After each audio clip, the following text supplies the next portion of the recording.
What is up, my friends? How are we? You are very welcome along to tonight's late night agenda. The night after, the night before. I don't know about everybody else, but I can't shake the frustration and the anger. It's just not going away. I've had a banging headache since that game finished last night, and it's just not gotten any better. But look, it is what it is. We're 7 points clear at the top. There's a massive 4 games coming up now for the Reds, and we've got to make sure that we settle back in and pick up the points. So tonight we're going to talk about it all. I will be discussing the title of the stream as well, of course, the Saudi frustration. We're going to go through that, of course, because it was put in the newspaper last night. So we're going to go through that situation, and hopefully it's a good sign. Although there has been some reports in Spain about Mohamed Salah's representative shopping him around. We'll talk about that as well. We'll give you an update on Tyler Morton, who underwent surgery. That was successful as well, so that's good news. And lots of other bits and pieces. But as I mentioned, I just want to know how you're all feeling, really, after last night's game. It was crazy. And you know what? The reaction of some of the journalists, particularly on Sky Sports back pages, made me want to punch a hole through my television last night. One of the journalists, Riyad Al-Samurai, saying something along the lines of, yeah, there was probably a push in the back there of Canade, but sure, it wouldn't have made for good view, and you couldn't be doing that. It's just nonsense. The whole thing is just nonsense. We were absolutely skedaddled, shafted again last night by Oliver. And look, do you know what? I'll talk about this in more detail in a while, but it was one of those rare occasions last night, and I don't know how everybody else has been today or over the last few hours, but lots of opposition fans coming in and saying, you know what, we feel your pain. Oliver shafted us over. You know, you probably remember it last night. We've seen some United fans in the chat, some Arsenal fans, some Spurs fans, all saying similarly, this isn't a Liverpool Michael Oliver problem. This is a Michael Oliver problem, because he always has to put himself as the centre of attention in these situations. And took the gloss off what would have been a lovely win last night. But it is what it is, and we know what we have to do now, which is start winning games. And yeah, so there we are. That's where we're at, ladies and gents, at the minute. But man, I can't shake this frustration for last night. We still don't know, by the way, exactly what to expect with the Arne Slot suspension, or what it was precisely over.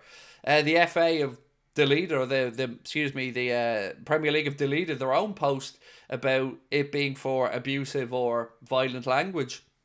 We don't know what's going on, to be honest with you. I mean, are we really in a world where a manager is getting sent off for a sarcastic handshake? Because if that's the world we're living in, I don't want referees being in the game. You can't be sending a manager off for sarcasm. You know, we went up and I think he said great game sarcastically to Michael Oliver or something like that. It's all mad. It's all mad.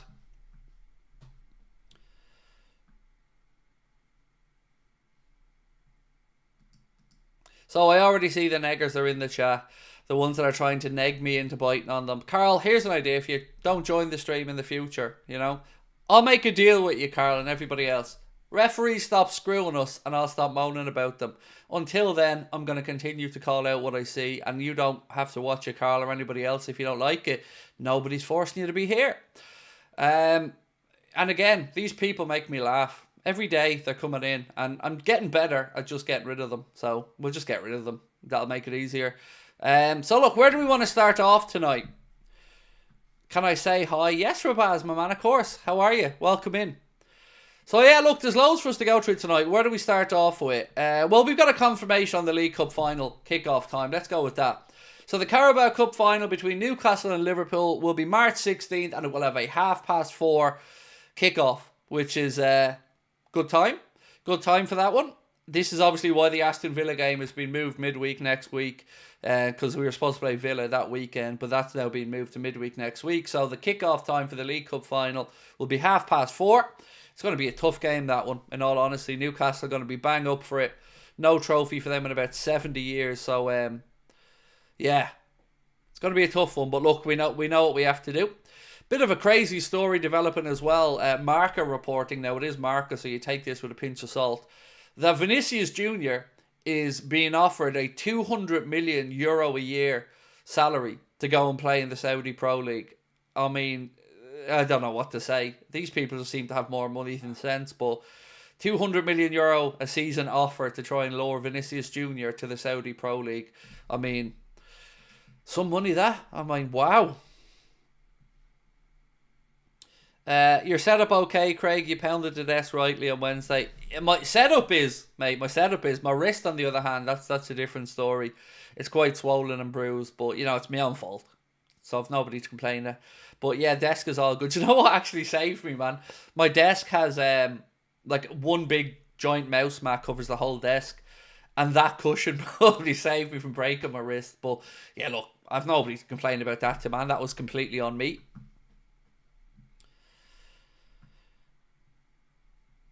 Oliver can't ref the final as he's a Newcastle fan. Good. Good.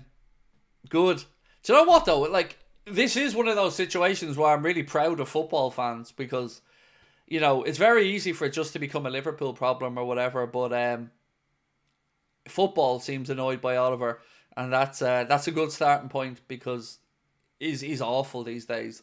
I don't even know. He just seems to want to be the centre of attention all the time, and it needs to stop. Right, so where to go? Let's kick off with a Mohamed Salah story. You might as well reward everybody from being in nice and early. So I'm going to read you out what was posted in the newspaper about the situation with Saudi Arabia and Mohamed Salah. The headline on this piece, by the way, was, "We're being used. Saudis believe Salah will stay at Liverpool." So let's read through the piece for you, and then you guys will get a full understanding of what the piece says. So the piece says, "There is a feeling we're being used in contract negotiations this time. A senior advisor to the Saudi Pro League tells the newspaper. We want him, that's no secret. But we're getting less indication from the player that he's even considering moving here. Liverpool are flying this season and he's scoring goals like he was 5 years ago. The offer on the table from Al Hilal is an astronomical one, understood to be in the region of £65 million for 2 seasons in Asia's biggest and most successful club to try and bring a marquee signing to replace Neymar, who has returned to his native Brazil. The Saudi Public Investment Fund club feel, however, that recouping that outlay is more than possible due to the revenue on offer from the Egyptian and other businesses wanting to get a piece of a Muslim player fronting the Arab League." Goes on to say, "Doubts have crept in as a result of the Indian summer Salah is enjoying this season. The 32-year-old could finish the season with career-high numbers as part of a Liverpool team seemingly on course to win the Premier League at a canter. Salah, who has had his head turned by a £150 million Al Ittihad bid 18 months ago, is a far cry from the rejuvenated star leading Arne Slot's revival. Personal accolades are understood to have crept back into Salah's thinking as his goal-scoring exploits have catapulted him up the Premier League all-time goal-scoring charts." So there you go. Saudis feel like they're being played with Mohamed Salah's situation and that he's going to stay at Liverpool. And I very much hope that that is the case. There's another story doing the rounds that I'm going to cover in the morning video, which reports that Salah's agent is offering him up to Real Madrid and other Spanish clubs. So I'll cover that part for you guys in the morning. But there you are. And I love that. I hope he does stay. That's what we want, right? But let's get the contract idea sorted. So it feels as if the form that Mohamed Salah has shown this season, where he's by far and away Liverpool's highest goal contributing factor, whether that's goals, assists or whatever, he's head and shoulders above everybody else there. So let's hope that the club get the contract sorted.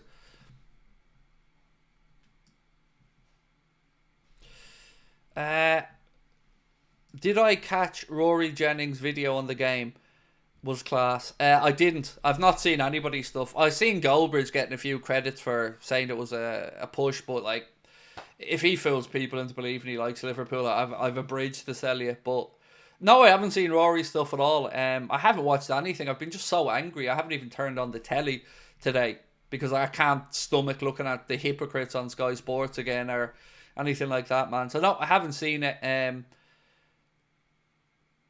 But if you say it was a good video, then good. I'm glad that it was probably in support of the absolutely ridiculous decision making last night. Biggie Mall said, "Mo could indeed have a downturn after this season and still hit numbers he had in the past." Yeah, it's tough because, look, I understand the club looking to the future and thinking that Mo or Virgil may drop off a bit, but they can't predict the future as a player either. They know where they're at and they know where they want to get to. I just feel the whole situation now is weird. If something has to give. And look, I hope that Saudi getting fed up or feeling Mohamed Salah is going to stay is a good sign for us. But, you know, every day that goes by, it feels more and more frustrating that we haven't got it resolved. LFC Gamer and Vlogs, how are you, my friend? Evening, Craig. After watching the game with my dad, he's an Evertonian, and even he said Oliver is a disgrace of a ref. Despite this, we both agreed that a draw was a fair result, but still annoyed. So, this narrative of a draw being a fair result annoys me. Now, hear me out. Not because I don't think Everton deserved a point based off the balance of play. I think that, as you've said, that's probably fair. But that doesn't mean that they get the draw. You know, fair doesn't always come into sport. And what Oliver did, whilst probably, as you've said, reflects the balance of the game, a draw. I think that Everton deserved a point from that. Doesn't mean that the decision to give them that draw was right in the way it came about.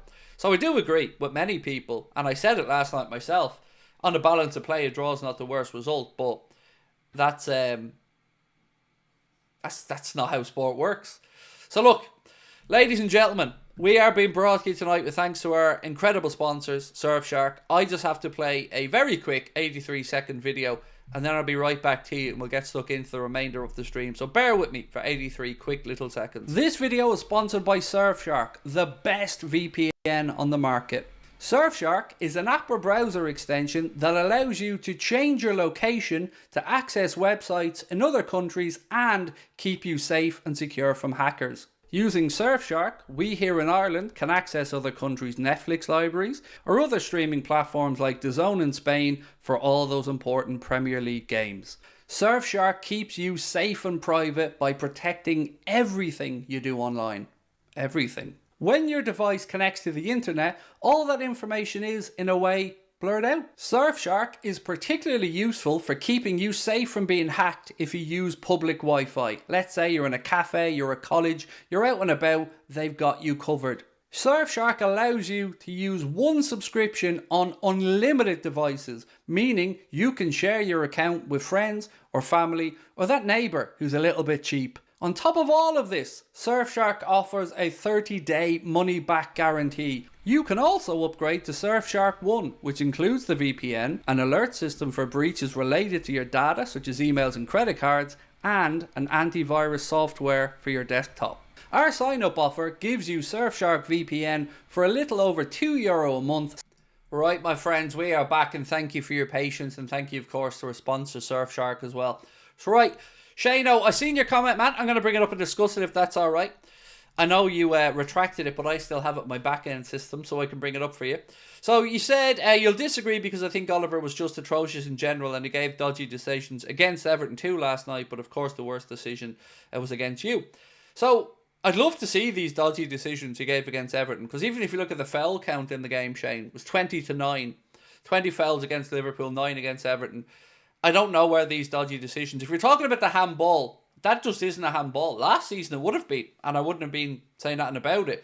But we know this season, the way the ball bounces up like that, it isn't a handball. So that one, I understand, but it's one of those that isn't being given this season. But outside of that, I don't really remember too many dodgy decisions against Everton. But you are right in one part you say, and at the start of it, Shane, he is just terrible.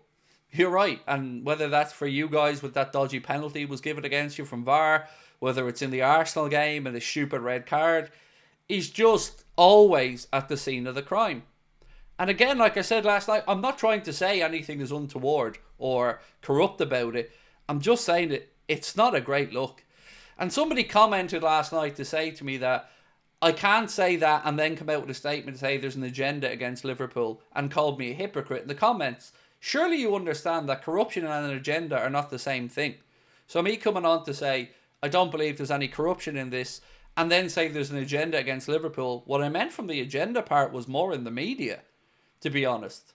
I feel like there's a lot of covering over these instances that we've been shafted by the media and it not being called out. So that's what I mean by the agenda. I've not stated corruption once in any of this because it's a big claim to make and I don't have the proof to make that claim. But what I can say is he's shit, and he has been. You know, and look at the big games that he's made, big decisions that involve us in recently. A lot of them, well, almost all of them, we've been on the end of very, very questionable decisions. Danny said, let's bounce back and win this title. Well, you know what? I'm going to move on in a minute, mate, to talk about the next 4 games and why one game in particular to me, I think, is a season-defining game. Bear with me. I'll get back to you in 2 seconds and we'll go through it more. Corbin, how are you, bro? The OG Mark, thank you, mate, for renewing your membership. Appreciate you. Corbin said, personally, don't think we should have refs who support Prem teams. For example, Oliver is a Newcastle fan. Yeah, I get where you're coming from. I do. I get where you're coming from. But look, I don't really mind who they support. I know you can't referee the team that you support, but to me, this is just about blatant decisions that are wrong. And what the hell is VAR doing? Like, here's what really hurts me about last night. Oliver wasn't sent to the monitor when Doku kicked McAllister in the chest. I can't remember, somebody tell me, if Oliver was refereeing or involved in the game with Odegaard, where he handballed it and no referee sent to a monitor there. And then last night, again, we have VAR officials looking back over the incident, checking the offside, and ignoring the foul. Former referee Chief Keith Hackett has come out and said that Oliver made mistakes last night. It's clear as day. So every human being understands refs can miss something in real time. But why not send them and say, look, have a look at this, see what you think. They seem to be too scared to send Oliver to a monitor. It was a very open and shut foul on Canade that he gave many of all around the pitch last night. And just because it's in extra time or additional time, and it's an iconic moment, and it makes great television, and all the other stuff that goes along with what happened late last night, and a great finish from Tarkowski, that doesn't make it right. Rules can't just be thrown aside for the sake of vibes and wanting this iconic end to the game in the last Merseyside derby where 41 wins for Everton, 41 wins for Liverpool, and now another draw. That's not how it works. Rules are rules. And Michael Oliver, again, is at the centre of not being asked to have a little look again. Because it was a blatant shove. There's no two ways about it. Ryan said, Craig, what's the simple answer for the officiating? There isn't one. But at one point, do we start seeing sackings? People lose jobs for less. In other words, managers have lost jobs for it. There needs to be some accountability. You know, because everybody in the media, in television, they all jump behind the referees. Remember, we had Gary Neville and co trying to tell us that, well, sure, Coote didn't really do that, and did he? You couldn't say this, that, and the other, and then all the stuff about Coote actually comes out, and then he's sacked, and now we're seeing them trying to worm him back in with all the little appearances and all. These people need to be held to account. Everybody seems to be happy to jump on fans and talk about the tolerance towards the abuse referees get. Well, tell me why our manager was sent off last night, please. Because some of the excuses that I've seen are hilarious. Some people are trying to say it was for stuff that he did on the sideline before that. So we're now going back and sending off people for stuff that happened a while back. The whole thing is laughable. Oliver's ego couldn't take Arne Slot being sarcastic to him last night and sent him off. Curtis Jones gets sent off for stopping the Corey from trying to instigate crowd hassle. The whole thing is a joke. He just couldn't take his ego being questioned because he's an arrogant little twat and everybody bows down to Oliver and all the referees are scared to ask him to do that. And it needs to stop. It's bullshit and it isn't good enough. The league deserves better. All football fans deserve better. As Shane is saying here, and I agree, Shane, they're terrified of him. I don't know why. You know, what's the point in having VARs there, Shane, if they don't do their job? You know, and as you said, that penalty in the, was it West Ham, Shane, if my memory's right, for United, that your penalty was given against you? That was the most ludicrous penalty call I've ever seen. And it wasn't even the ref that made it. It's little fucking Napoleon complex having Michael Oliver again sticking his nose into a situation that didn't need any officiating. I mean, I agree with you, Shane. It's pathetic. And it isn't an anti-Liverpool thing. I got to say that up front. This is not me saying this is an anti-Liverpool thing. This is a referee that just is always at the scene of the crime when these big stories come out. And it doesn't matter who he referees. Arsenal, Chelsea, United, Liverpool. Doesn't matter. Oliver's there or thereabouts causing issues.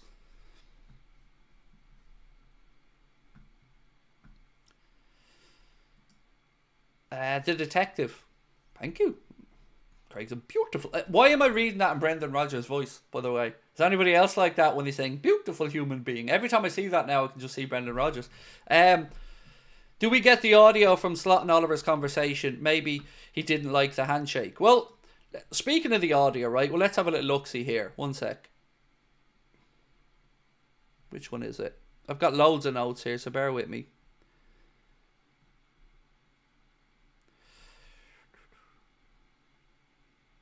Right. Here we go. So, professional lip reader Jeremy Freeman told Sport Bible what Slot supposedly said to the officials during his post-match eruption. So, to the linesman, he said, "That's not a push. It's a fucking disgrace. If you go and watch it again." So that's what shouted at the assistant. To the other linesman, he said, "Well done."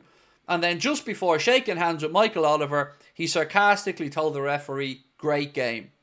So we're getting a manager sent off for sarcasm now. Great game is getting you sent off. So can't even question, can't do anything to these referees. Speak up about them, you get banned and fined. Sarcastically reply to them, sent off. It's an absolute piss take. All because little Oliver's ego couldn't take it yet again. That's so pathetic. It's just pathetic. Ibrahima Kanade posted to say, "It's all of them against us. Let's be ready for the next challenge on Sunday now." And that was the video title I went with earlier on. And I love that from Ibu. Siege mentality, big man. Absolutely. Yeah, 100%. We're going to have to stick together. So look, what I mentioned a minute ago is, I think there's one game coming up that is going to have a huge impact on the season. And for me, that game is going to be Aston Villa. Now, hear me out. This weekend, Arsenal play away against Leicester City, 12:30 kickoff. So, the likelihood is they'll beat Leicester. Then the pressure comes back on our shoulders. We take on Wolves 2 o'clock on Sunday. If it goes to plan, that should be a fairly straightforward afternoon. Certainly you would expect a win at home against Wolves. Then we go midweek. And we have a chance against Villa when Arsenal don't play.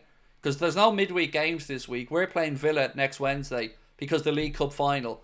So we have a chance to play an extra game, put points on the board, and that weekend then is Man City.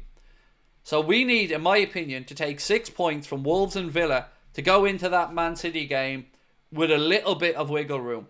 Because who knows what City are going to show up and who knows what that game is going to bring. So I want wiggle room going in there. And it would also give us a chance to put another 3 points on the board when we play Aston Villa before Arsenal play. So that is a huge game for me coming up midweek next week. Phil said sarcasm is subjective, surely. Absolutely. So if you wrote that down, Phil, on a page and said this is what he said and slid it across the table and you read it and it says great game. In black and white written down, that just looks like somebody congratulating somebody on a good game. But you're right, man. It is absolutely. It's not in the rules, though. He didn't go up to the ref's face and start clapping in his face. Oliver just couldn't handle it. He lost the game last night. He lost the big moments. He was given phantom free kicks. Poor Al McAllister got pulled up for 2 fouls where he never touched anyone. One of them, your man kicks the ground. And then Ibrahima Kanade was given a foul against them. That wasn't a foul either. And that led to the opening goal. The whole thing was just a shit show of poor refereeing. But, saying all of that, we didn't show up. We didn't play anywhere near the level we should have. Now, there is mitigating circumstances, as Andy Robertson said. The ball was up in the air a lot of the time and it was difficult to control the game when there were so many long balls and stuff and second balls and aerial battles. But we didn't really play well enough. Not well enough that we justified the rotation to go out against Plymouth. And whatever way you dress it up now, is 1 win in 4, I think, for us. 2 losses, 1 in the FA Cup, 1 in the Champions League. Now, I know that the Champions League was a dead rubber, but it's still a loss. And then we went, and I think it was Bournemouth we beat, and then we've gone and drawn. So it's 1 win in 4. We gotta start putting the wins together again, whatever it takes. Lee said, is it time for the captain or manager challenges? If VAR won't send refs to monitors, then let managers or captains send them. Limit to 2 per game. All I can see happening there, Lee, and look, it's not a bad suggestion, dude, but all I can see happening there is, again, the refs getting the hump. These little egomaniacs seem to feel like they're being undermined by being asked to do their job. Or by being sent over.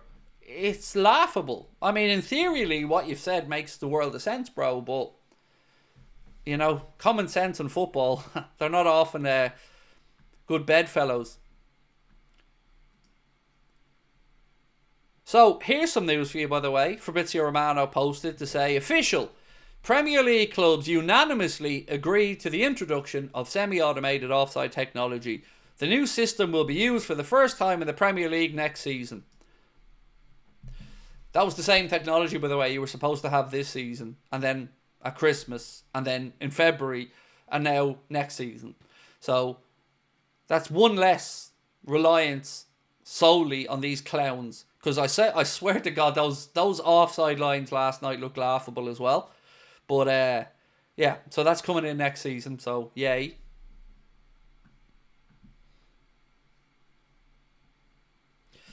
Shocking referee, and even Keith Hackett says he bottled it. Yeah, I've seen lots of stuff pop up from Keith Hackett actually over the past 24 hours. Very critical of Michael Oliver awarding that free kick against Canada, I think it was, for the opening goal of the game. Now look, for me, free kick was laughable, absolutely, but so was our defending from it. You cannot be undone with one straight pass through your defence like that. That wasn't good enough. Carl, this is spot on, mate. Absolutely spot on. Pep Guardiola did the same thing as Slot and got away with it. And far more sarcastically, might I add, Carl. You probably remember it. The image has been doing the rounds today as well. Guardiola was way more sarcastic and animated up in his face. But of course, he got away with it. Wonder why that is.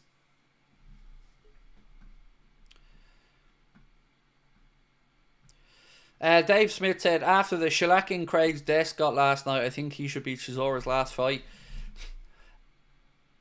So, just, again, that was just, you know, I've nobody to blame about that but myself, Dave. That was me being an aggro git last night, you know. So any pain around that comes from that, I'll take that on the chin, bro. That's on me. But I keep telling people, especially these people that, you know, try to be hard. You see one side of me on this channel. You see the nice, pleasant side of me. I have a very, very, very aggressive, dark side as well, which is why I don't put up with shit. But I don't take it out on you guys because, you know, you're kind, loving, caring people and I want to enjoy our time together. But I can't be doing with these little arsewipes coming in again trying to be smart or be fake hard men behind computer screens. I'm done with them all. Like, they're all just clowns. But yeah, it's fair to say there is swelling on the old wrist though from last night. But look, that's on me. I need to learn to manage my frustrations a little bit better. The referees would never agree to that. Egos are too big to allow the decisions to be challenged, said Glenn. I still wouldn't be against getting rid of VAR completely. Football was fine for over 100 years without it. I still have a gripe with these VAR things being shown in slow motion. It does my head in. So that handball incident with Ibrahim Konate last night, every time that was shown a replay of it was in slow motion. And we all know that in slow motion, any action, whether it's a handball, a foul, or anything, looks far more intentful and far more deserving of punishment. And in their own rules, it states that it shouldn't be shown in slow motion. It does my head in, seeing it over and over again. So, would I get rid of VAR? Probably. I'd keep the semi-automated offside, and I'd like the technology around the perimeter of the pitch to tell the ref when the ball goes out of play, like we have on the goal line. I'd like that extended all the way around the pitch, have semi-automated offsides, and then go from there. Because, you know, what we're seeing is referees not wanting to be undermined, which is in a weird way then undermining the technology that was brought in to assist the referees, who have, without any doubt, a very difficult job. You know, humans understand that refs miss stuff in real time, of course. But it becomes even more galling when you don't see VAR stepping in then. Because then they're just making the technology that they've got at their disposal redundant. And the thing that was supposed to stop the arguments is only making them bigger.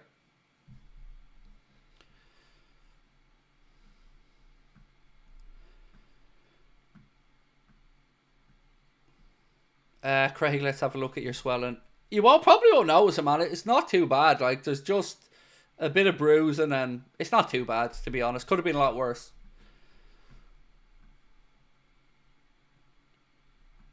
Mark said, I agree 100%. The use of VAR to assist in decisions like you just highlighted. It's mad. You know, they're not even supposed to play them. The only time slow motion that I'm aware of is supposed to be used is to decide if a foul takes place on or before the line of a penalty area. And I think there was one other reason, but I can't think of it off the top of my head. Mac, how are you, bro? I can't help but think we played well. Last derby at Goodison was always going to be messy. A draw against Oliver Cromwell, nothing short of a miracle. I don't think we did play well. Now, we fought hard. I'll say that about the lads. You know, there was nobody out there hiding last night. You know, they stood up to be counted and they took the physical tussle. So I'll give some lads credit for that, absolutely. But I don't think we played well. Totally valid point, Mac, that you've said about the last derby at Goodison. Always going to be an emotionally charged one. But that's why the ending makes it even more sickening, mate. Because it felt all a little bit too perfect, if you get me, right at the end. Some finish, though. I mean, give Tarkowski his flowers for the finish. I mean, you wouldn't expect that of a centre-back. But then again, look, you look at our defending as well. Last minute, not got enough men back in the box. How does Tarkowski get the freedom to make that volley? And then, of course, we haven't even started to speak again about the additional overtime. And I'm not talking about the time that was added on for the Everton players running into each other. I'm talking about the excessive 45, 50 seconds after that allowed time as well. It's frustrating. And also, Salah should have had a free kick on the edge of their box, which then would have negated those two players colliding. And yeah, so once again, we've seen Salah get no protection from any official. He just gets booted around the place week after week. And it's frustrating to watch. Craig, the FA are enforcing the 4 red cards. They can't enforce the first one because we don't know what the fuck it is, mate. With all due respect, we don't know what Arna was sent off for. So here's the way this is going to go with the red cards. I'll read it out to you because it was written down pretty well by Lewis Steele. So let me read this out to you and then we'll figure it out from there. So the FA have until close of play on Monday to charge Arne Slot. Liverpool will then have 3 days to reply with evidence to support their claim if wanted. Then the FA have a further 3 days to reply to that. A hearing then has to be set within 10 days after that. So the whole thing could feasibly go another 2-3 weeks before any punishment is actually doled out. So yeah, that's kind of where we're at. Like, it could be 2-3 weeks before the Arne Slot or Stipko Hulshoff bans are in effect. The Curtis Jones one I really don't understand.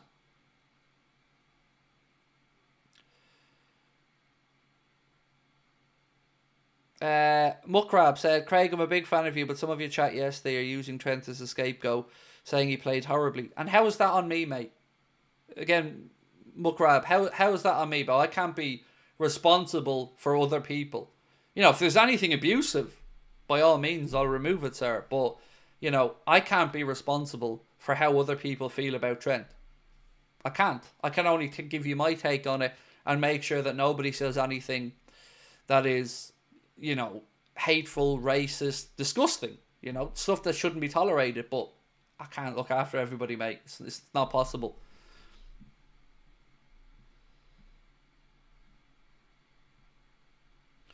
What's the chair I'm on? I got it on... Where did I get it on? Amazon. It's some weird Chinese chair that comes over from China. I think it was about €320 or something. But yeah, I got it on Amazon. If you want to email me, happily email you the link to it. Who was it? Keith? Yeah, if you want to send me an email, Keith, contact@AnfieldAgenda.com. I'll happily share the link to it with you, mate. Muckrab said, not on you, Craig, just making a point about Trent being used as a scapegoat. Look, last night, there's no reason to scapegoat Trent, in my opinion. I've given my take on the whole Trent situation and how it's playing out. And actually, speaking about that, let's bring up David Ornstein for a second. So David Ornstein, in my opinion, is getting briefed by the Trent side, because what he's written here is very one-sided. So he said, Trent Alexander-Arnold has shown firm loyalty to Liverpool and they're working hard to keep him, but so far there's been no breakthrough in talks.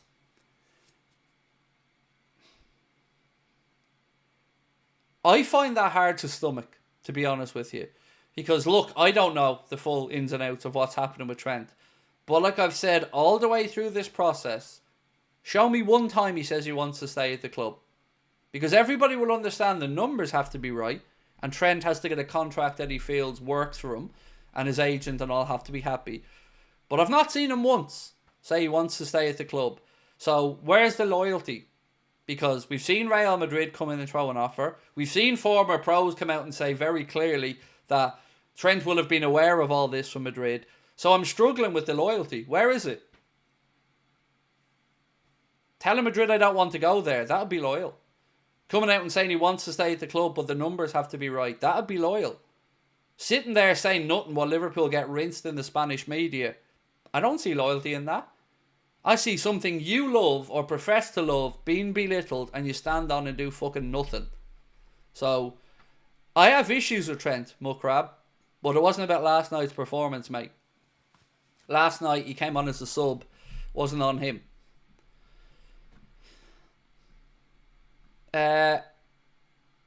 Craig, wondering who your favourite Irish club is. Shelbourne, mate. Always had a connection to them from my uncles bringing me out when I was younger, quite a bit to watch them.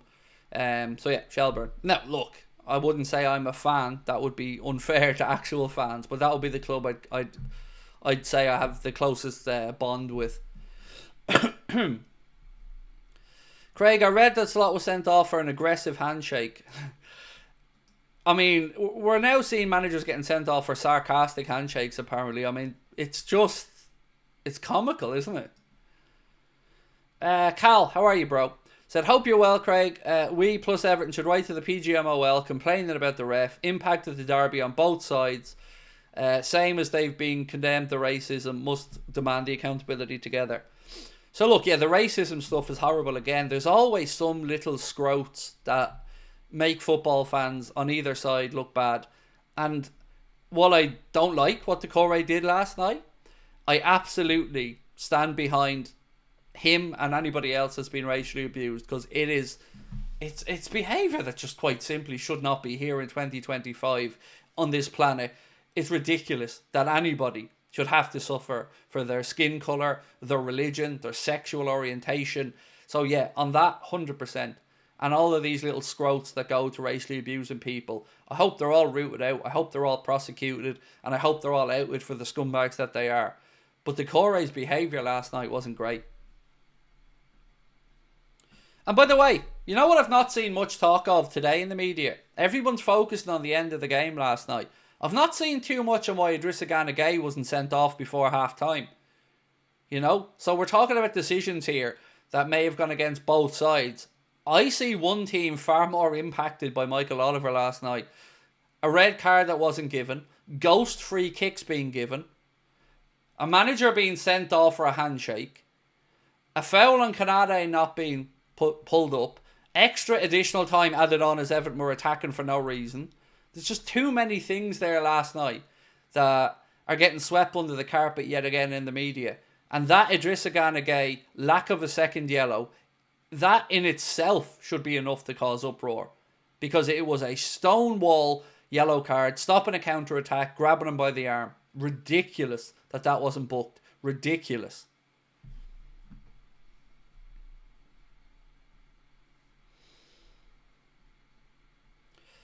Carl said, I think Villa will be a harder game than City. Anyone agree? To me, it's a game. It's a big, big game, Carl. I mentioned it a few minutes ago, mate. I can see the City game as one psychologically. We always prepare ourselves for the possibility of maybe dropping some points. Now, City aren't in a great spot, and we could go there and win by all means. But in my head, get the points against Villa because Arsenal won't have played. So then we'll have gone from this situation where we had a game in hand and they were able to close gap to us playing a game more than Arsenal because the league, and that will be the case until we play the League Cup final. So we could really put the pressure on and extend that gap, which will psychologically have an impact on them. And then they'll be running out of games as well. What have we got? 14 games or so left this season. I think 8 of them are home in the Premier League. So I still feel very, very confident that we do win this league title, but we have to make sure that we put together points now over the run of what is a difficult run of games. What about Wolves? Look, that should be straightforward. With all due respect to Wolves, we're at home. That should be a game that we can get sorted quite easily, with all due respect. But, you know, the Villa game midweek next week has a big one. The Real Madrid-Manchester City game will be an interesting watch as well because, of course, that's on the same night. And then we go to the Etihad on Sunday against Man City. And they could be out of Europe at that point, or they could be riding on a high after going to the Bernabeu and getting a win. Harry said, thoughts on City's January business? It's difficult to gauge now because, you know, we haven't seen much of a sample size of what them signings are like. You know my take on Omar Marmoush. I think he's a very good player. I would have more than happily had him at Liverpool. Don't know much about Rish, or whatever his name is, the centre-back from Palmeiras. Kusanov, you know, could go either way. And then, who was the other one they brought in? They brought in a midfielder or something, didn't they, as well? Who was the Oh, yeah, they brought in the kid from Benfica, or Porto, wasn't it? Yeah, the guy that used to be at Barcelona. Again, he looks like a tidy player, so business looks all right, but tough to know. Nico Gonzalez, thank you. Yeah, tough to know how they all work out. Also, we got some confirmation earlier on of why I'm always right. So, Joe Gomez is out now for pretty much the rest of the season. Paul Joyce reported, Joe Gomez is facing another lengthy layoff for Liverpool, with the club set to send him for further assessment on a hamstring injury that cast a cloud over his season. So now Liverpool Football Club, in pursuit of a Champions League and a Premier League and a League Cup, have 3 centre-backs. 3. One of them, Kwanzaa, has been up and down this season. You know, certainly not by any means pulling up any trees. And then the other 2 are our first team senior centre-backs who play week in and week out. That's it. After that, we're shoehorning Endo back into centre-back. Not good enough. And this is why people like me, who come out in transfer windows and complain and get moaned at by arseholes who think they know best all the time, end up being proved right again. Because one injury now, and we are up shit creek. If Virgil or Ibu picks up a knock, what do you do?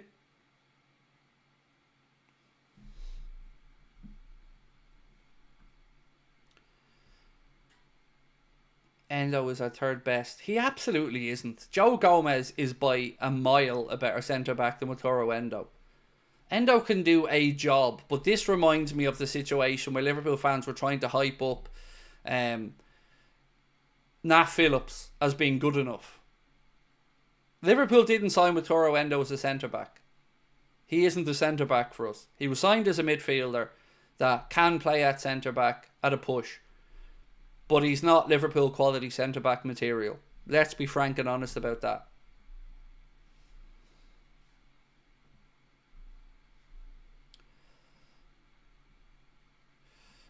You meant with Endo out, I trust Endo, or excuse me, with Gomez out, you trust Endo over Kwanzaa. But that's the point. Do you know, this is my whole point. Like, this is what we're now stuck with. And that's not good enough for a football club like Liverpool. To have pretty much 2 senior centre-backs now and a young lad that we're still not sure about. There are options for the remainder of the season. And Ibrahim Kanade, as we know, occasionally picks up soft muscle injuries or cramps and stuff like that. So I wouldn't bet against him maybe having a few weeks where he can play between now and the end of the campaign as well. And it was entirely predictable. But of course, we don't spend money. So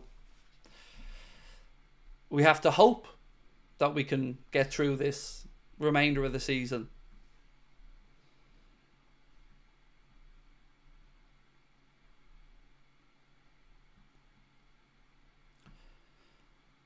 Craig, Oliver is on VAR for our game tomorrow. Let's play it's an 8 o'clock away at Brighton. Oh, Chelsea. I was thinking we're not playing tomorrow. Look, as I said earlier on, Peter, I don't think Michael Oliver has it in for Liverpool.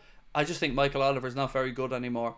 And Michael Oliver has an ego that creeps into his refereeing and isn't just not pleasant.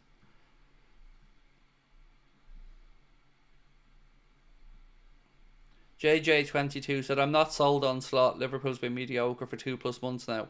So you're not sold on a manager that's put us in the same position as the manager that just left, has got us through to the knockout part of the Champions League and into the final of the League Cup without any signings. I don't know what there is to be not sold on, to be honest with you. We're never going to win every game of football. We're 7 points clear at the top of the league.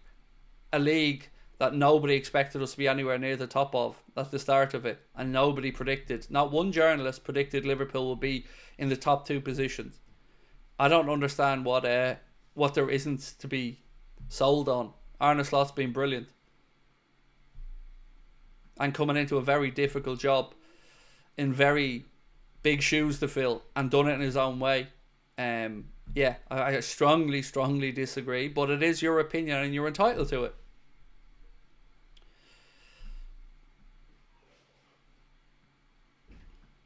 A naturalist said, my fear is when they go for the international break, just pray none of our players pick up injuries. Oh, yes. That international break, man. I'm with you. That's been creeping into my thoughts as well. Look, I guess the good news for us is that in the month of March, Liverpool have 4 games in the whole month. 2 in the Champions League against an unknown opponent, yeah. And then we've got, I think, 1 Premier League game in the League Cup final. So on that side, at least, we haven't got a whole load of games coming up. But between now and that international break, I think there's 4 or 5 games left. So, yeah, they're coming thick and fast.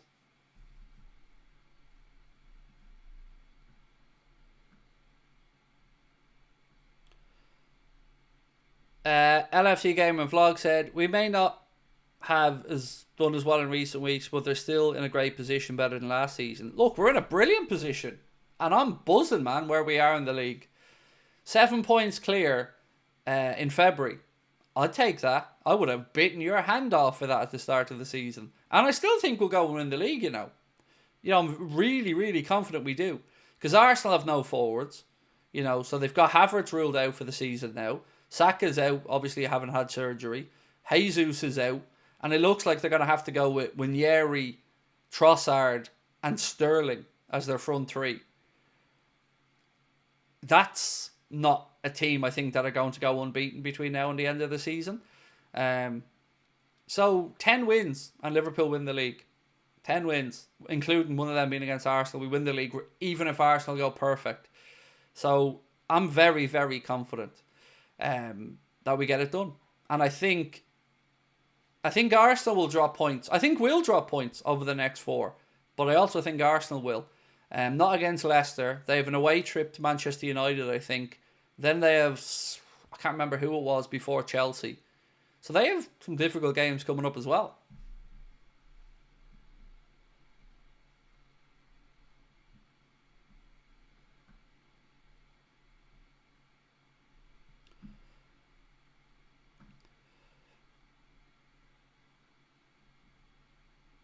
Arsenal have to play Forest away in a couple of weeks. Yeah, there you go. See, we know what a difficult fixture that is.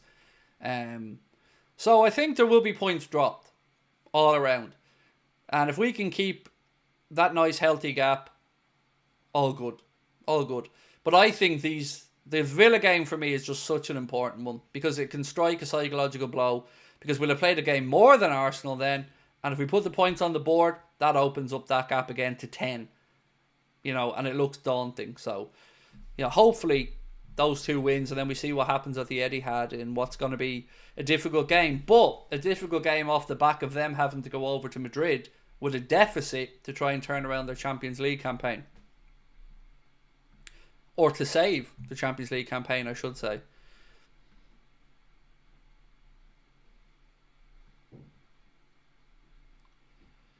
Cameron said, you may have addressed it, but did you see Salah connected with Madrid? I didn't really address it much because I was going to talk about it more in the morning video, mate, but I'll briefly bring it up for you now, to be fair. 1 second.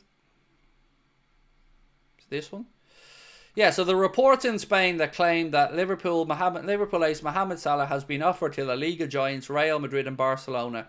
Sport, a Spanish sports newspaper based in Barcelona with a strong focus on the Catalan club, say that Mohamed Salah's inner circle continues to operate discreetly behind the scenes, sending out possible destinations for the Egyptian ace should he fail to sign a new contract extension with the Reds. There's a little bit more in it, but as I said, we'll touch on that in the morning video. I've no idea. Look, there's 2 ways to look at this. You can look at it and think that Rami Abbasisa has maybe been a little bit sly trying to go and get Mohamed Salah a deal. Or you can be fair about it and say he has to. He has to have options for his client if he can't agree a deal with Liverpool. He'd be failing to do his job. So it's understandable to me that Rami Abbasisa is maybe talking with everybody because he has to know what the market is for his client. But the first preference here is for us to get the deal done. And that's why I'm frustrated. Mohamed Salah can't do any more than he's doing this season. Goals, assists, it speaks for itself. So we're at a point now where this word I keep bringing up, respect, is the word of the day. You make him feel respected, he will stay. You keep being cheap with him and you risk him leaving. And there's no logical reason not to get that contract and Virgil sorted now and let the good vibes go throughout the club. I see the Red Sox, and while I don't understand Major League Baseball, the Red Sox announced some massive $120 million contract or something last night. But for us, again, I keep saying it, there's no reason to not get Virgil and Mo done. They've had enough time as a club to figure it out. And if you can't get it done, then come out and say you ain't getting it done. But dragging it out like this, it could derail our season. It could. Now, I hope it doesn't, but it could. Do you think the Liverpool-Arsenal fixture will decide the title? Oh, I think the fucking broadcasters and journalists will hope that the Liverpool-Arsenal fixture sorts out the title. But honestly, I think we have it wrapped up by then. But I've no doubt in my mind that they'd all love it. Because you can see the little sneaky, snidey grins on all their faces last night. Oh, it might have been a foul on Canade, but sure, that couldn't have been given because we wouldn't have had the big ending then. Like, this isn't television. This isn't scripted. This is football. What's right and wrong is what matters, not what makes good viewing.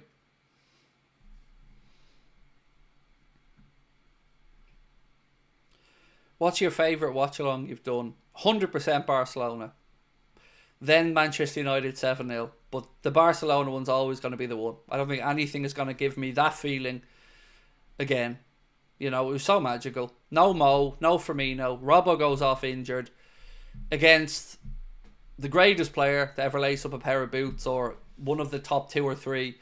Suarez, former player. You know, it had everything in it. 3-0 down from the first leg where we didn't deserve to be 3-0 down. Could have been 4-0 only for Dembele. Missed a really good chance at the end of that one as well. And we did it.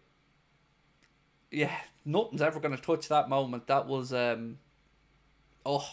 still get goosebumps thinking about it.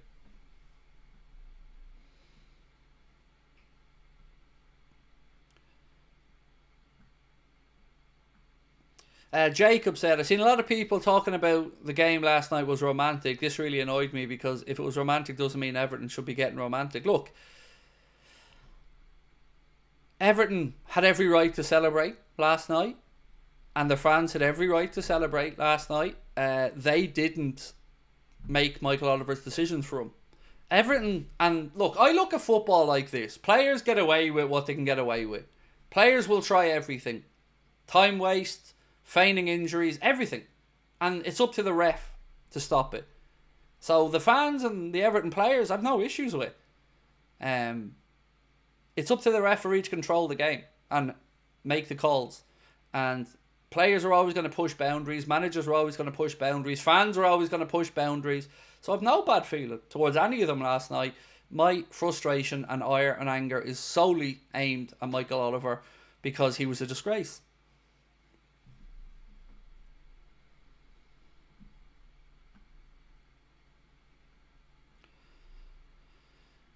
Mason said, I'll always respect Curtis Jones for sticking up for Liverpool fans last night. Absolutely.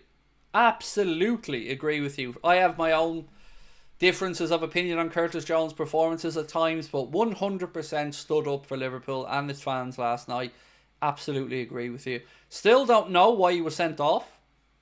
Can anybody fill in those gaps for me? Like, why was Curtis Jones actually sent off? I don't remember seeing him let hands go or anything. I don't understand it. I think the referee again just got carried away with it in the moment and lost the run of himself.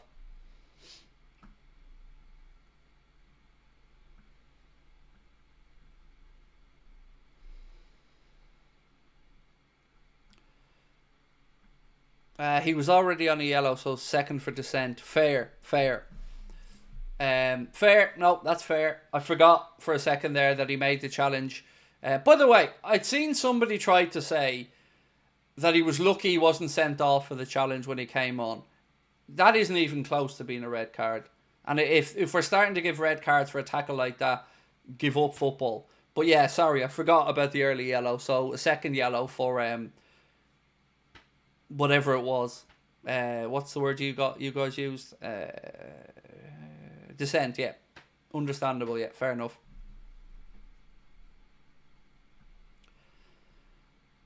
Do we know how long Slot will be banned? He won't. See, I covered this earlier and I'm happy to go back through it for you, but it's a bit of a long-winded answer, so bear with me. Get my notes open here. Right, so Lewis Steele posted this earlier on to say the FA have until close of business on Monday to charge Arne Slot. Liverpool will then have 3 days to reply and submit any evidence that they want to include, and the FA then have a further 3 days after that to reply back to Liverpool. A hearing will then be set within 10 days after that, so we could be talking 2 to 3 weeks before there's any punishment doled out to Slot, because the process has to go through here. And they've already deleted a post on their own website saying that he was going to be banned for 2 games for something about not hateful comments, but something about comments, and they deleted that. So Andy Robertson was speaking about last night and football in general this season. He said there's nothing worse than having a game in hand. You just want to be on level games and see where it takes you. We're glad the game in hand is out of the way, but we wanted to be 9 points clear. The fact we're 7, a lot of people would have taken that mid-February. I certainly would have. Andy, yes. We have a really tough schedule between now and the international break. We need to dig deep and hope players stay fit. And hopefully we can recover in the best way possible, because the schedule is really grueling for us from now until mid-March. If we come through that, we can try and regroup after the international break and see where we are. I think that's fairly balanced from Robbo. So here's more about what I was saying about that paragraph being deleted earlier on. And full disclosure, this is coming from the Echo, so credit to them for this piece. Liverpool head coach Arne Slot was dismissed at the end of the Merseyside derby for using offensive, insulting or abusive language. He is handed a 2-match touchline ban as a result. That was the post up on the Premier League's website. So again, Liverpool head coach Arne Slot was dismissed at the end of the Merseyside derby for using offensive, insulting or abusive language. He's handed a 2-match touchline ban. That's been deleted. As a result, of their dismissals, neither Slot nor Hulshoff were permitted to take charge of the post-match press conference at Goodison Park last night, meaning Liverpool had no representatives on the night to talk about the contentious post-match scenes.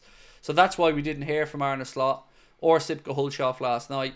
They're not allowed to. Having been sent off, they're not allowed to host the pre-match or post-match press conference or interview. So that's a bit of a weird rule there, but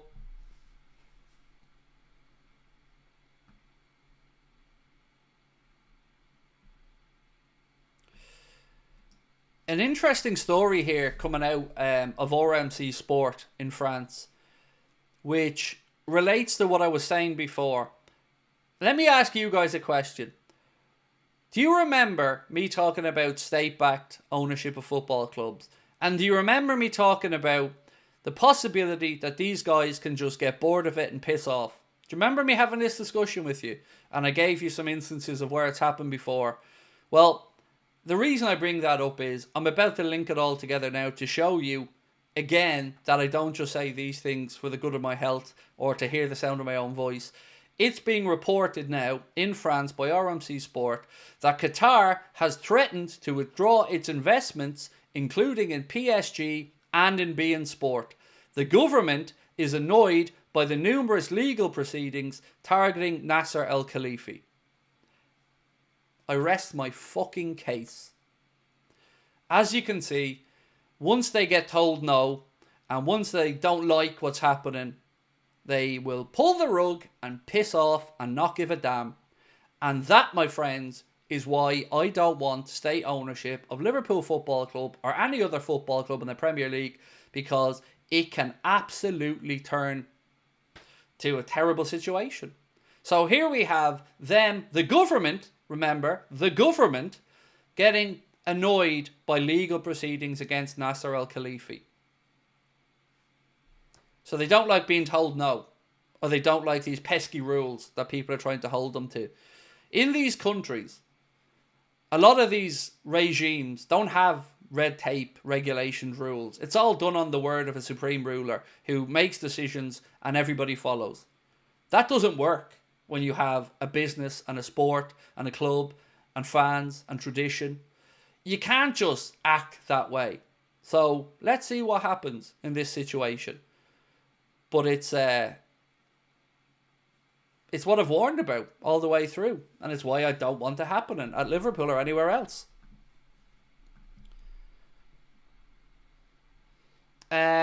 What's an ideal owner? Extremes seem to be owners that want to make money, and the other side is tycoons and state ownership. It's a really good question.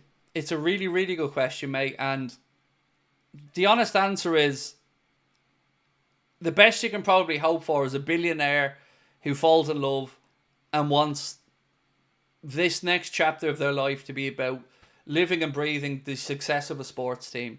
So, you know, somebody like a Steve Ballmer or somebody like that. The other side of it is you're going to get equity funds, investment funds, because the days of a local man or a local woman being successful in their local area and buying a football club, it's too expensive. Those days are gone. The days of fans being able to come together and buy football clubs at the top level, they're gone. So right now, football has become a rich person's plaything. That's what it is.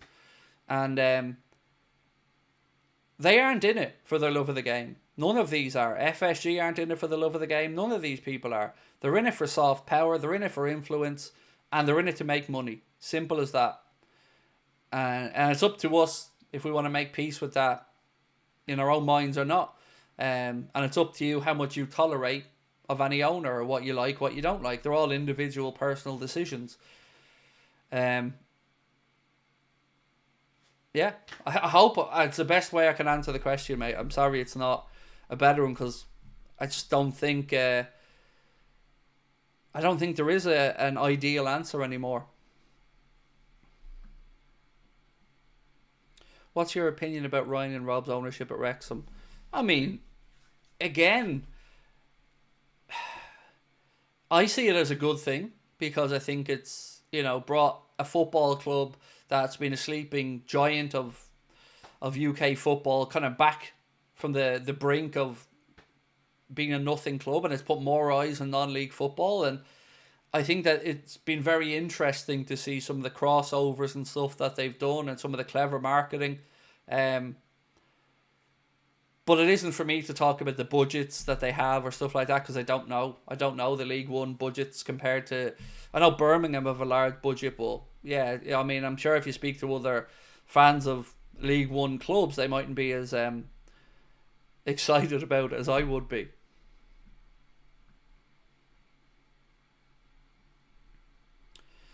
Don't you post your goal reactions in your second YouTube channel? I've no idea. I don't take care of any of the clips or anything like that. Connor does it all. I just make the content on here, and then Connor chops it up and puts it out everywhere. Yeah, my work day is just sitting here doing the content, and yeah. So probably I know it's the clips channel, so.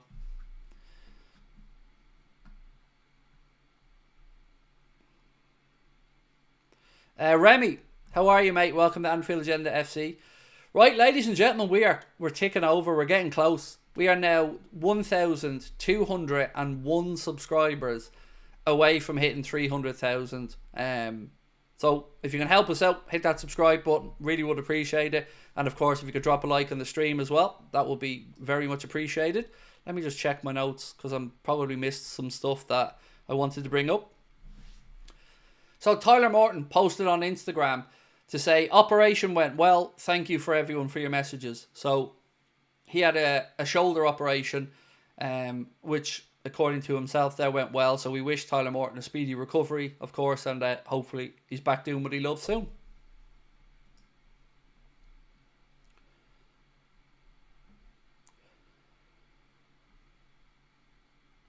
Sinister said Arsenal fans trolling for the draw. You know what, man? You know, I'm quick to call people out. I got to credit opposition fans yesterday. And I can only speak about this from my perspective because I'm not on Twitter or TikTok. The channel is, but I'm not on any of them. But what I seen last night was a show of support from Arsenal fans, Spurs fans, United fans. Because it wasn't a case of let's all laugh at Liverpool getting shafted. It was a case of everybody having their own recollection of how Oliver shafted them. And last night was one of the few occasions where I finished the stream and I didn't feel angry at being bantered by opposition fans for losing points. I actually felt quite proud of football fans last night. And I sat there and I thought, credit to all of them. It meant a lot to me as a Liverpool fan that, you know, we had Shane come in, we had a couple of Spurs fans, Chelsea fan obviously, and a couple of Arsenal fans to say, look, I think you were shafted by Oliver last night, and he did it to us as well. And I think that will go a long way to stopping these guys being emboldened to keep doing it. Because that's the dangerous circle of all of this, is that 19 other teams' fans don't care, and it's only upsetting one team's fans. So each week that this happens and a referee shafts somebody, everyone laughs at that team and then moves on. But when you start to get fans to come together and look at bigger picture and realising that, yeah, it's this team this week, but it very well will be my team next week, I think you start to come some way to getting a consensus of this not being good enough. So I would just like to say thank you to everybody for those who dropped in last night to show support, because it meant a lot to me as a Liverpool fan and as a content creator to see people saying, yeah, you know, admit we're happy you drew, but the way it came about was wrong. And I think that's a good start. Benjamin said, I'm on the road, brother. Calmer than the other day. Does it feel we're being a little self-destructive recently? Maybe nerves. Do you think Trent's gone? Right, so let me break this down. Do you think we're being a little bit self-destructive recently? Yes. I think we've taken gambles that haven't paid off. So if you rest everybody in Plymouth and you don't put any real first teamers out there, you want the result against Everton to justify resting all those players. And it didn't. And we can absolutely talk about the refereeing decisions in the game, but we can't excuse the defending either. The first goal Everton scored was a disgrace of a defensive situation. One pass from a free kick on the ground opens up our defensive line. Way too easy, not good enough. So yeah, we have been a little bit self-destructive. And then at the end of that game last night, there shouldn't have been room in that penalty area for Tarkowski or anybody else to get a free strike on goal. Should have been dealt with. Should have been stopped at source. We should have dealt with that better. And on the other part, on Trent, look, man, I truly don't know what's happening with Trent. You know, I can give you my opinion on not liking the way he stayed quiet about it, but as to what happens with his future, I don't know. Like everybody else, I hope he stays, but I don't know. You know, some people feel optimistic about Trent, some people feel pessimistic about it. I honestly just don't know how. I can't get a read on it. Do you think Slot will get a 2 or more game ban? It's hard to answer, Carl, till we know exactly why he was sent off. So, you know, I mentioned a while ago that the Premier League's own website took down their reasoning. So we still don't know why. So let's wait and see what the charge is if it gets labelled at him. And they have till Monday to put that charge at Arne Slot. And then he has 3 days to reply to it or accept it. And then they have another 3 days after that to reply to his reply. And then it'll be 10 days after that if there's a hearing. So yeah, it's tough to know, man, because we still don't actually know why he was sent off. And a sarcastic handshake ain't going to cut it, really, is it?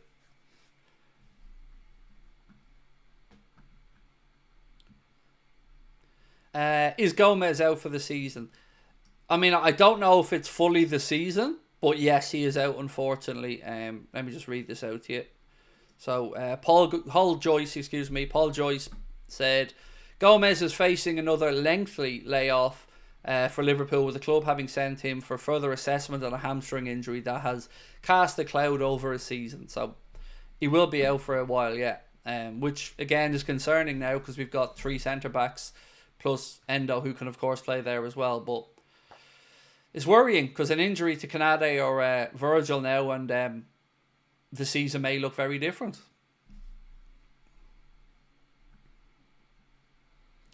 How do you rate Liverpool's chances in the last 16? Again, it's difficult to know till we know exactly who the opposition is. But good, because there's none of the 4 teams there that worry me. So PSG are through their tie pretty much. 3-0 up after the first game against Brest. So they're going to be through. The other one, I can't remember the score of the Benfica game. I can't remember how that game against Monaco ended. But I'd back us to beat any of those teams, especially with the second leg being at Anfield. So, yeah, I'm feeling good about it. Obviously, we'll know a bit more when we know exactly who we're playing and when, but I'm good. Yeah, I'm feeling optimistic about it. Benfica 1-0 up, thank you. Yeah, either of those teams I'm not too fussed about us playing. I think we beat Monaco, Benfica or PSG. So, after that, you're into a quarter-final. So, he's not too far away. So, yeah, it's exciting times, but it's mad to me that we won't play again the Champions League until, the middle of next month or something.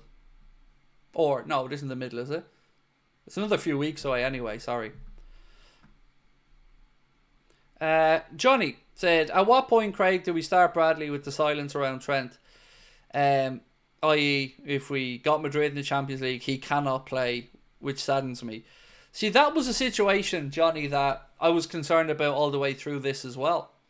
Because unless we know what Trent's doing, and even if he's going to Madrid, he's going to get slaughtered by Madrid fans then if we knock them out and he plays. And if he doesn't play, then what use is that to Liverpool? So, I don't know. I still think he's the starter ahead of Bradley when he's fully fit and available. Now, for what it's worth, don't want to give away my preview, but I won't have Trent in the team to play Wolves, and it isn't because of any ill feeling or anything about Trent. I want him rested up properly, 100% ready for Aston Villa on the Wednesday. So I play Bradley at the weekend and I play Trent against Villa. And then, because Bradley, look, let's be honest, he didn't set the world on fire last night either, but he wasn't the only one. Do you think other teams have started reading our playing style? No, not really. No, not too much. Last night was just a game where the ball was just in the air a lot and there was no... It was so stop-start, and Oliver made that happen with all these stupid niggly free kicks he kept giving. the game had no flow to it, which was difficult for Liverpool to get any type of a rhythm. And, that's David Moyes football when you're up against them. That's what Everton wanted last night. So I don't think we were figured out or anything. I think it was just that's the way that game went. Carl, how are you, Carl? Said, can't ban him for a sarcastic handshake when Pep done it to Oliver in Anfield and nothing happened. Come on, lads, let's get help over the line for 300k. Well, thank you for that, the 300k part. Yeah, I agree with you entirely, mate, about Pep Guardiola's big sarcastic handshake. But we've known for quite a while that some managers and clubs get held to account on things far more than others. But at least we now have a reference point for any potential punishment to Arne Law. Because as you've said, if it's for the sarcasm, it's bullshit of the highest order, Carl, isn't it? It's nonsense.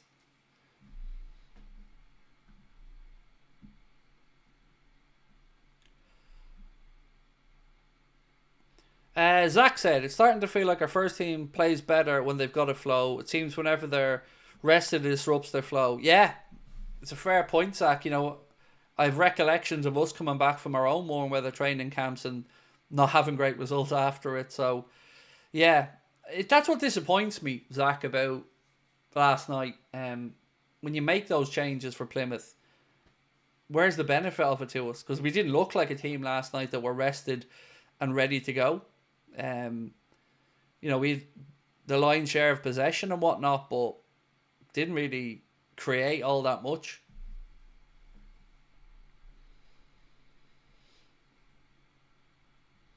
Jason Sanders said, I don't get the resting of players, not when they earn so much money. To be honest, don't play that much. Not when there's non-league players that work full-time jobs and still find time to play. It's about the level, though. So it's about not wanting to overplay them, which will reduce the quality of the playing time and the games. As you've seen in the Champions League final, a good example of it was the Man City Inter one. Both teams were shattered and the final was a joke. And by a joke, I mean the performance levels of both teams were nowhere near what it should be for the showcase piece of European football. And then you've got the injury prevention. And particularly for us this season, I think balancing the load on the players is pivotal, because last season that load on the players caused the injury crisis that derailed their season. So I think I'm okay with what Slot's doing in that regard, but I do think there is a point to the rhythm side of it as well.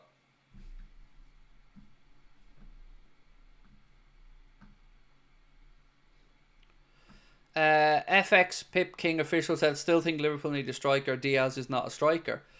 No, I agree. He's better on the left-hand side. I thought if you looked when Jota came on last night, I thought he tied the game up a lot better. Was picking up better pockets of space.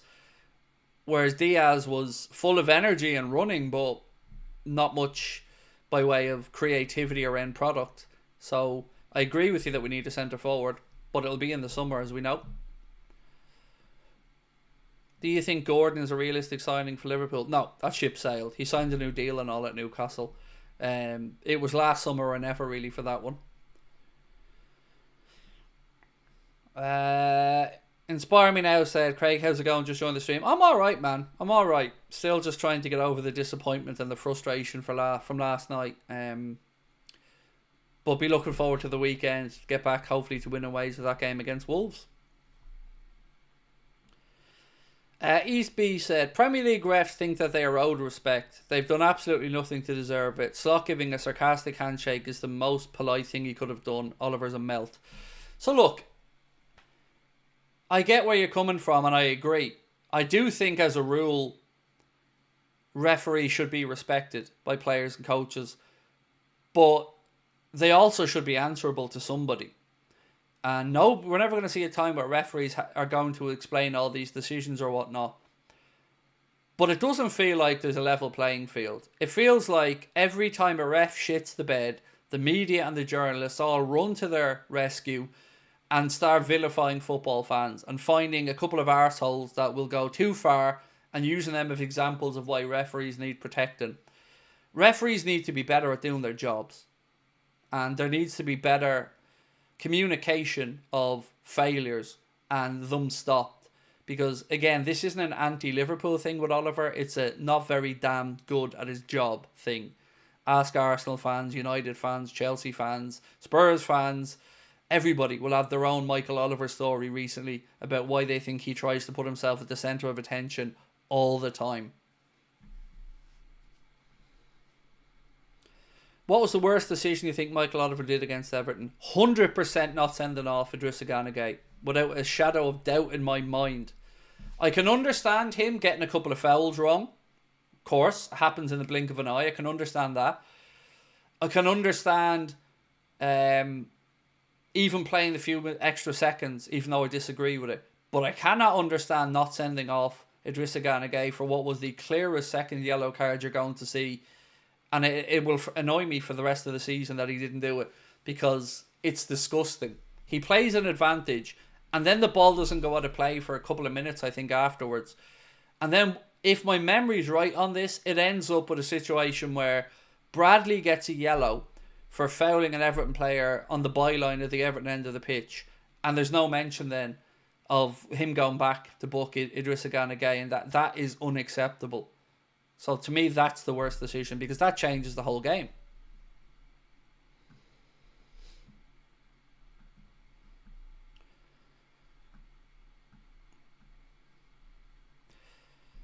Alfonso said, should we, fans in the club, demand an investigation into Oliver?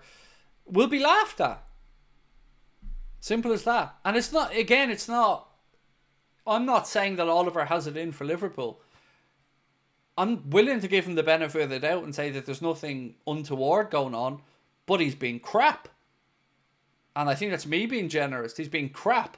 And he has shafted multiple teams this season with blatantly incorrect decisions.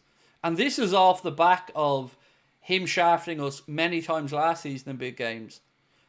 And look, I always remember the ones he shafts Liverpool on, of course, because I'm a Liverpool fan. But I'm well aware that other fans will have 3-4 of their own examples.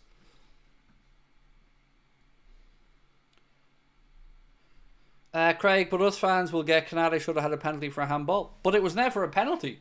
Last season it was a penalty. This season it's a ricochet that goes up and hits his hand. But they'll show you the slow motion replay of it that looks like it was intentional. Again, to set an agenda. You're not supposed to use slow motion to look for handballs. But we get the replays in slow-mo because it looks far more intentional. All done on purpose. So that Canada decision was nowhere a handball. Same way there's been many of them this season. For us, against us, in that situation where they never handballs. So it wasn't a handball. End of. Yeah, it was a straightforward one for me.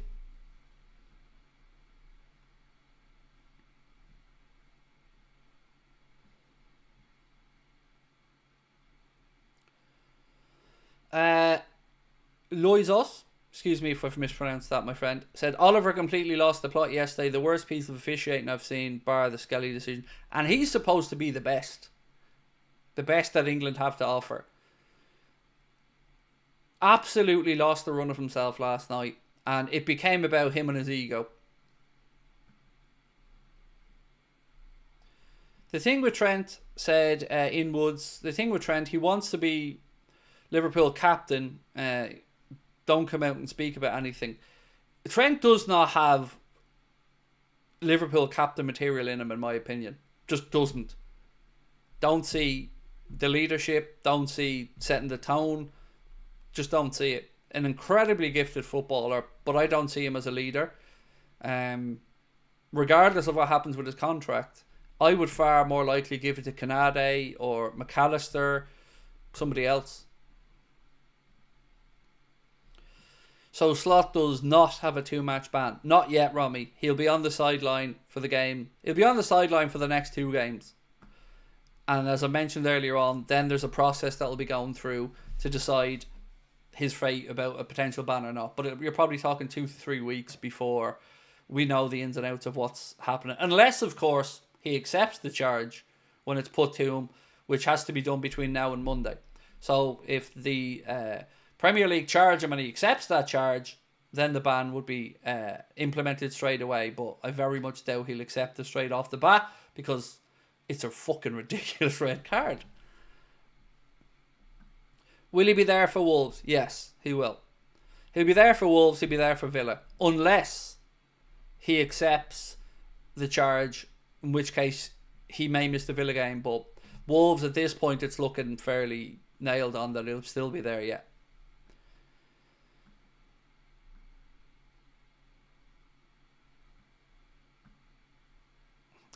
What we need now is for all football fans to start the show disgust for the ref for anything to be done. Yep. And Sky need to stop being hypocrites, because they are gaslighting fans about referees over and over again and then blaming fans. And it does my head in. Again, I shared this in my Discord group last night, the video I recorded of the journalists on Sky on back pages last night talking about saying it was, yeah, probably a foul on Canade, but sure, that doesn't make for good viewing. Couldn't be pulling up on that one.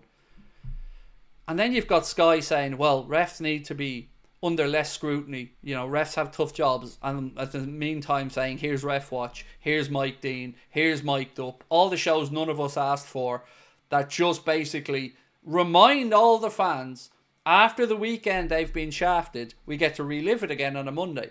And then they have the cheek to tell us that we're being too harsh on referees, because they'll pull out 2 or 3 arseholes from the millions of people around the world who have gone too far with the refs. And that's all of a sudden it's absolute bullshit. And I'm sick of them. I'm absolutely sick of Sky Sports, TNT and everybody else gaslighting fans and then thinking that their shit doesn't stink. If refs are under so much scrutiny, cancel all your shows with referees. Imagine trying to tell us football fans that Mike Dean is the one to tell us about refereeing decisions when he admitted himself he didn't do his job.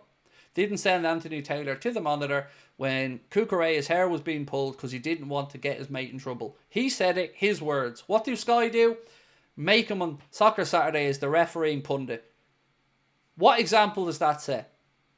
That this lad who's admitted he's not done his job is now going to explain to you whether the decisions are right or wrong. Fuck you. I don't need him to tell me.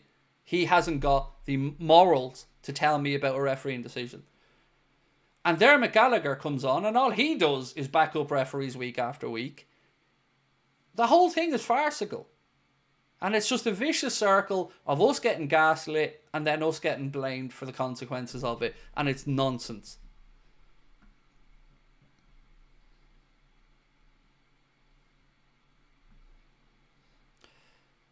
Last night was a complete rig. Both goals offside. Everton's first free kick was not a free kick. It wasn't a free kick, you're right. But I can understand a referee missing a free kick. I can. You know, because VAR doesn't intervene in these things. If a ref awards a free kick, rightly or wrongly, a free kick given. And I can understand a referee making a mistake there. I've no problem with that.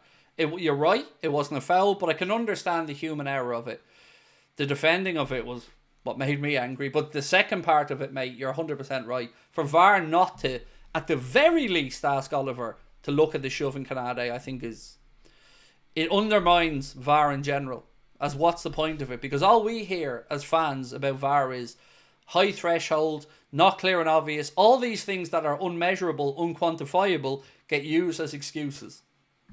High threshold, high tolerance. Just get out of jail free cards. That's all it is.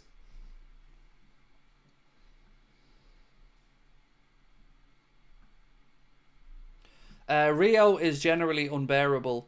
Celebrating Everton's goal. I've so much I'd like to say about Rio Ferdinand to camera, but I've had enough legal letters over the last couple of years, so I'm going to just say he's not very bright and leave it at that. Yeah, just leave it at that. He's not the sharpest tool in the box.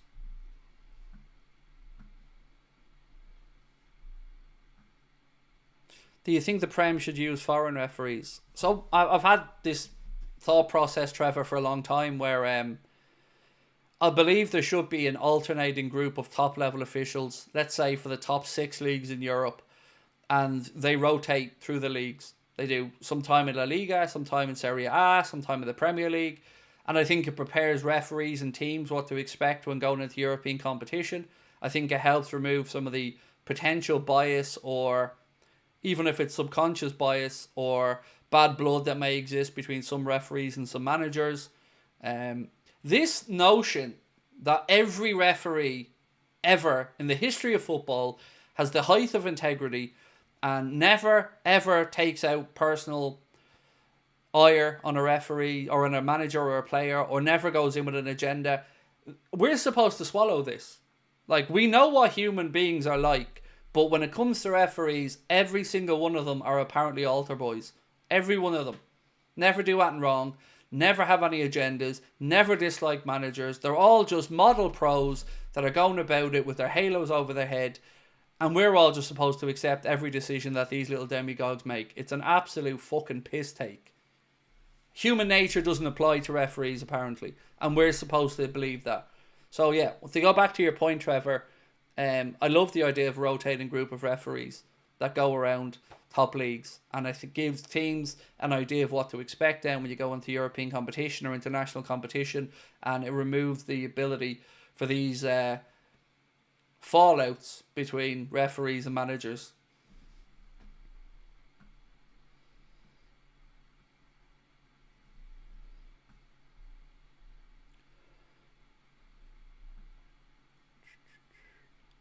Craig, Oliver was looking straight at Salah as Alcaraz ankle tapped him, fell on the edge of the box.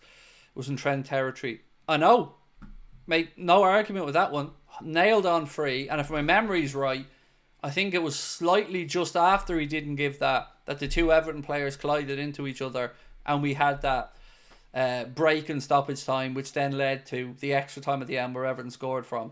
So if he gives that free kick to Salah, like you've rightly said, which was a stonewall free kick, changes the whole end of that game.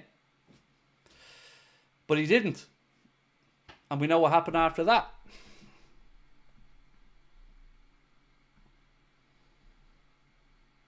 Eastby said, if we win the Prem this year, Salah becomes the #1 player the Prem has ever seen. VVD becomes the best centre-back the Prem has ever seen. That's why all the media outlets are out to get us. I just don't think they have balls, journalists these days. Genuinely. Most of them are cowards, in my opinion. That don't... And I'm talking... No, sorry. That's unfair of me. Let me backtrack a little bit. The club-centric ones.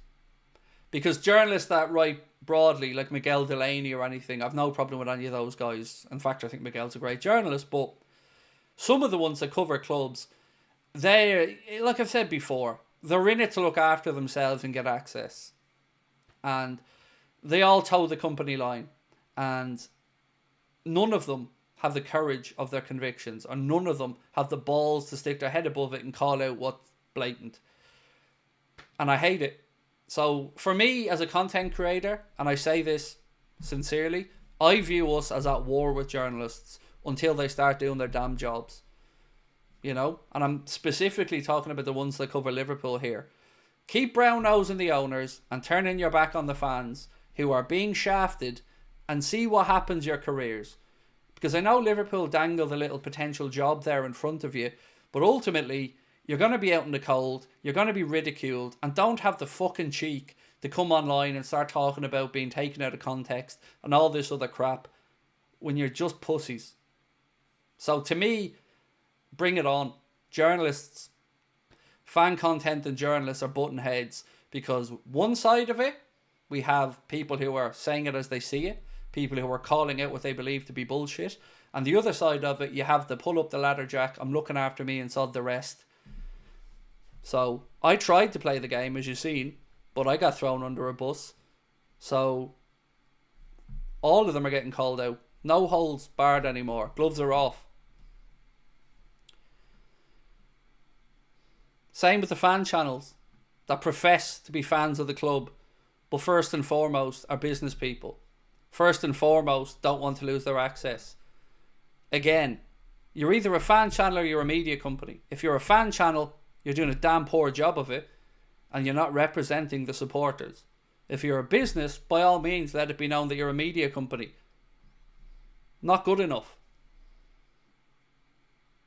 I don't care about FSG or interviewing players at the club. I've tried to get a couple over the years, but I haven't gotten them, and I know why. But I'm not going to stop. I'm not going to stop calling out what I believe to be wrong. I'm not going to stop sticking up for my fellow fans. I'm not going to stop calling out FSG for being cheap until they stop being cheap. And whether that costs me tens of thousands of euro in opportunities, or I don't care, because I know I need to sleep at night and I know I need to look my children in the eye and know that I'm doing what I think is right. That's the way I look at it. It's as simple as that for me. Callum, what games does Slot supposedly miss if guilty? It depends on the timing of it, Callum. So if it drags on 2 to 3 weeks, well, you're probably looking at the Newcastle game onwards. So you'd probably get by with the Wolves game, the Villa game, the City game. Then you're kind of getting into the territory where maybe Newcastle onwards. So it depends on when it's all done and dusted. So we don't know is the honest answer.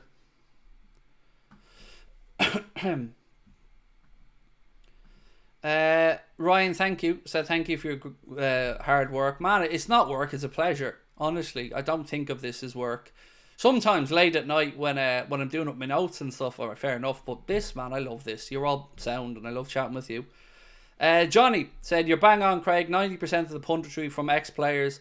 Journalism is supposed to be non-biased. Do with Mark Keane, who openly said he doesn't support any team, plays for honesty. Look, let's use Gary Neville as an example here. He's paid a lot of money for his opinion. And what we've seen from Neville is him not be sincere. Predicting United to finish above Liverpool. Talking about the midfield being better than ours. There's just so many things that you know isn't sincere. You know is based off him being a mank. But we're supposed to swallow it all and have him rammed down our throat at every possible turn. I just don't pay attention to it anymore because I don't believe they're being sincere. And they've all just turned into shit YouTubers. They all do watchalongs and all now. The same people that look down their nose and laughed at the rest of us are all trying to copy us now, but they don't have the freedom to say what they actually think. But we do. And that's why this is so important to me. Fan content, to me, I will always stand behind fan content, even if it's people I don't agree with. Because we need a voice. And I mean real fan content, not these pretendy fan content, but meanwhile are just an extension of the club's PR team. Not them lads. I mean real fan content. I'll always stand, even if they don't like me, I'll be here standing beside them. Because somebody needs to try to hold these people to account. Somebody needs to speak up for fans.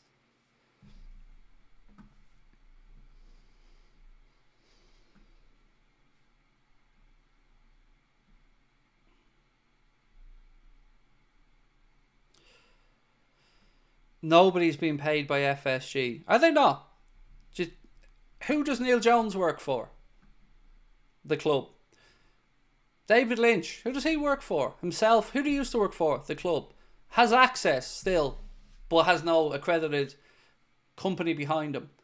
And you're honestly sitting there with the fucking cheek of you trying to tell us that none of these people are being influenced by the club or aren't holding back things because of the club. If you honestly believe that's the case, you're an idiot. Don't know what else to say to you. But your comment there is bullshit. Absolutely, people are being dangled with a carrot by the club and its owners. It's not even up for debate, mate. It's a fact. Again, look at it. Do good. Don't throw the club under the bus. And maybe there's a little job here for you. And look and ask yourself, how many people have been through the club that are now journalists or were journalists that now work for the club? It's there right in front of your face. So don't have the cheek to come in here and talk down to the rest of us about nobody being paid for or looked out by the club. It's bullshit. Man Plays Too, how are you, bro? Said, hi Craig, Arsenal fan here.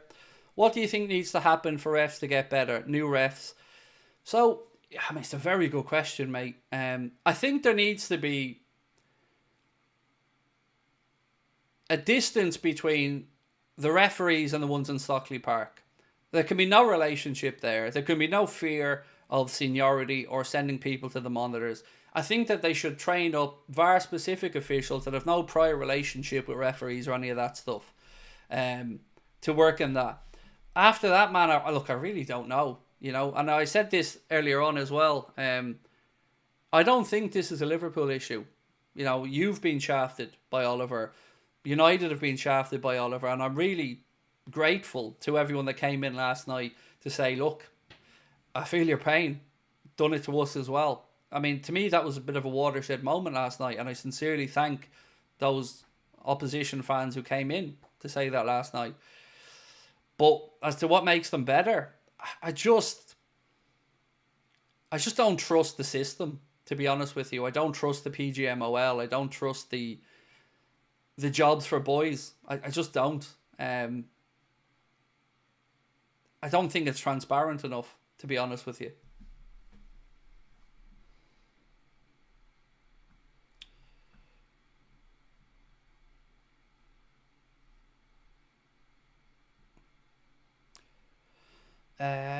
Sky has fallen off a cliff, said East B. Neville has all but ruined the rep he built up. Carrot is becoming unlikable. Fan content is where it's at.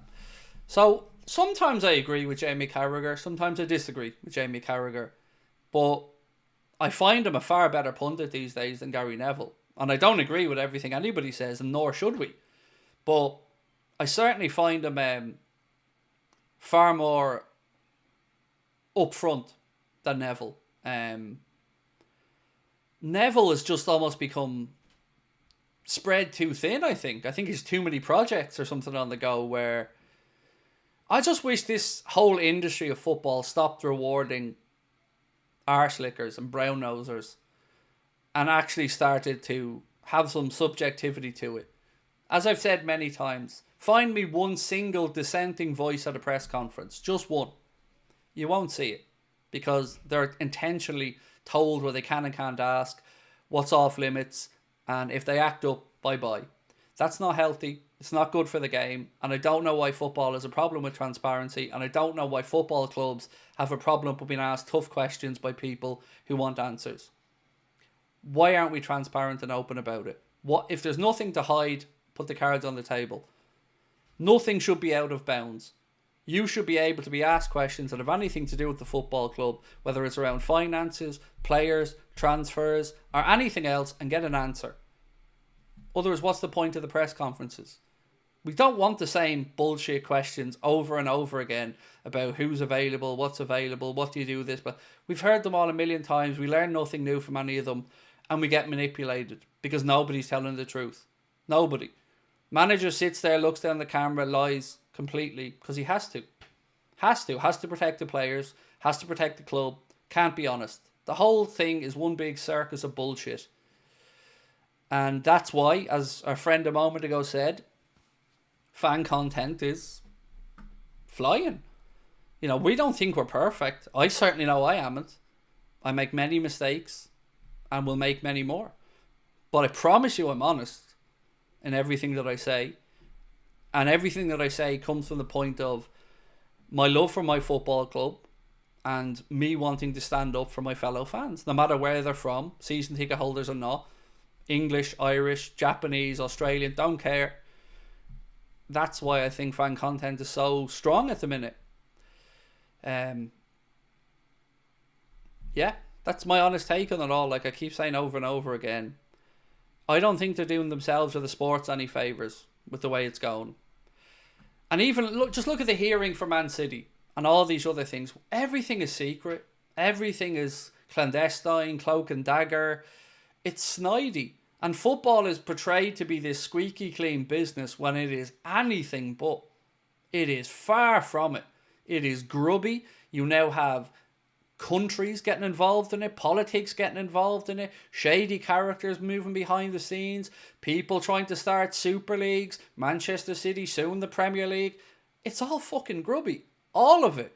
And we're supposed to sit here and just accept that everything's great, and football clubs want the best for everybody and nothing bad goes on, and everybody's held to account. It's all bullshit and it's tiring.